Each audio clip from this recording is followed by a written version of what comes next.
ایک شرابی کہیں جا رہا تھا، ہاتھ میں شراب کی بوتل پکڑے ہوئے، تو وہ جیسے ہی کسی چوک سے گزرا تو وہ سامنے کیا دیکھتا ہے کہ حضرت عمر آ رہے ہیں۔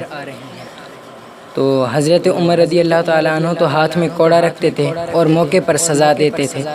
تو جیسے ہی اس نے دیکھا کہ حضرت عمر آ رہے ہیں تو اس نے بوتل بغل میں چھپا لی اور کہتا ہے کہ مالک سچی توبہ کرتا ہوں، عمر کے قہر سے بچا لے، آج کے بعد کبھی شراب نہیں پیوں گا، پکی توبہ کرتا ہوں۔ تو حضرت عمر نزدیک پہنچے تو آپ نے پوچھا کہ یہ تیرے بغل میں کیا ہے؟ تو اس نے کہا کچھ نہیں حضور، سرکہ ہے۔ تو حضرت عمر نے فرمایا دکھاؤ۔ اس نے ڈرتے ہوئے بوتل نکالی تو واقعی سرکہ ہو چکا تھا۔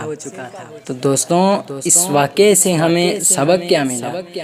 اس واقعے سے اگر آپ کو سمجھ نہیں آ رہی تو ہمیں سبق یہ ملا کہ سچی توبہ کس قدر گناہوں کو بخش دیتی ہے، کس قدر گناہوں کو کھا جاتی ہے۔